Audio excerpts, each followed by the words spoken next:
I noticed I touch my nose a lot. I got allergies. And it's like real like rainy and there's dust everywhere, and yeah, it just, my nose get aggravated. Like either I want to sneeze, it's like I want to just pull my nose off of my face, but it's like itchy all the time. And then I have my nose rings and my spectrum is closing, so it's so itchy. But anyways, because I know everybody like, why she always touching her nose? Like, it's just a habit. Like, it's so itchy. I just don't know. It's just so itchy. But, yeah, so, Gila ends up calling me. Gila ends up calling me one morning or whatever, and she's like, hey, what you doing? You know, she still works overnight at the hospital. And, I was like, nothing. I was supposed to go to my sonogram appointment, and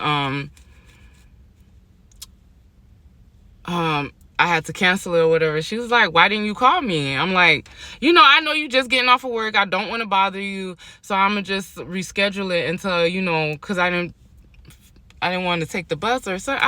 I can't remember what it was, or her sister couldn't take me or something like that. She's like, oh, I don't be doing nothing. I don't really be going to sleep until the afternoon. I'll take you. So we ended up going to the sonogram, and at first we was just like joking around in the sonogram room, and we were just playing around and all that other stuff. So so when the technician comes into the room, she's doing my sonogram and she's looking, and then she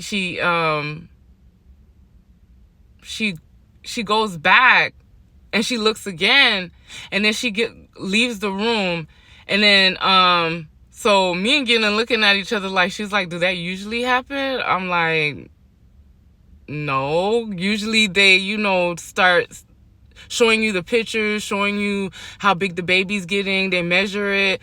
They measure the baby. They tell you what the sex is if you want to know. They measure all the organs and all that stuff. Like, she didn't even do all that. Like, it was like a couple of sweepy swipey. And then she was like, hold on. And she left, and then so we like so confused. And then,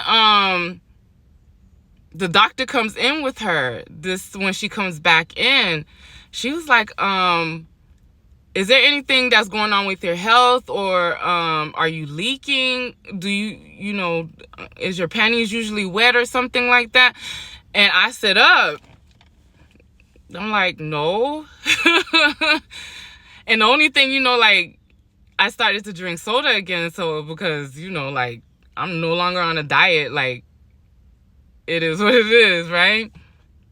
But I'm drinking a lot of soda too. So yeah, so they were like, okay, we're gonna have to admit you, because where your water level should be, like, you're below average. Like, you have no fluids in your stomach for the baby. What? Me and Gillian looked at each other like, wait, what? They was like, yeah, like, say, like, the water in my stomach is supposed to be like at 20. I'm at 6. Like, so we're both looking at each other like, whoa. Like, so they're like, we're gonna have to admit you and pump fluid back into you.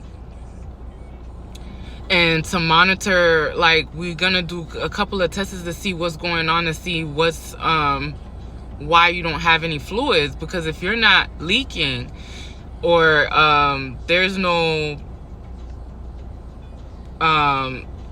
you're not having, I told them about the high blood pressure, and it was like, it really wouldn't affect the fluids in my stomach. So they need to run a couple of tests. So I end up calling my best friend, and I told her, and you know, Gillian had to leave. So, well, she didn't leave right then and there. She waited until they got me a room, and I actually was fully committed. I'm committed. Fully admitted into the hospital. So,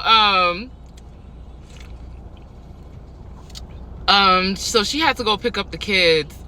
Well, I think her sister-in-law was already watching them. But I also had to let him know because, you know, just in case something happens to the baby, at least he's aware. And like I said, around this time, like, we're not really on good terms because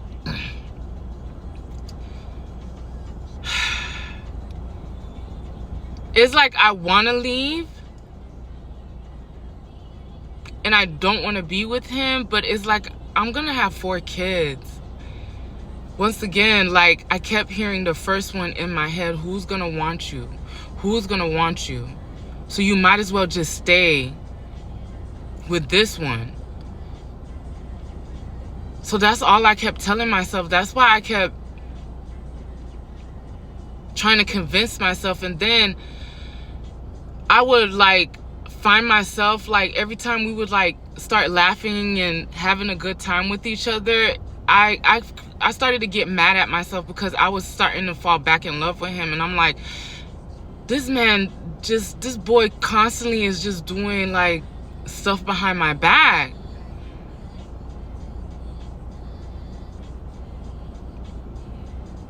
Like, I might as well just put up with it.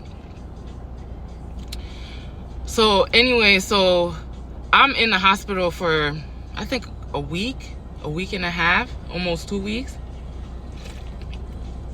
And of course I had to let my job know that I'm in the hospital. It was a nice, when I say it was a nice little break, it was a nice little break from being around all the chaos and still thinking, because at this point we don't know if the baby's on the way is his, because we was kind of finding out she was messing with like 3 other dudes around that time, 2 or 3 other dudes. Because then once, like, years later, we was just finding out some others, like, other stuff about that girl. And it's weird because the one that had the baby before our oldest daughter, and the one that had the baby during our second oldest daughter, when I say they are the female versions of him, because the stories I was hearing about both of them, and then it makes sense with the other one, because how you have just a 3-4 month old and then you're pregnant again, like, from you just had a baby and you done let this man, like, because when I went on her Facebook too, like, she had to be like 6 weeks when her and the second person I had sex with the second person I had children with, when they started messing around. Like, when I investigate, I go deep. And I was like, girl, you literally just had a baby from somebody else, and then you're letting this dude.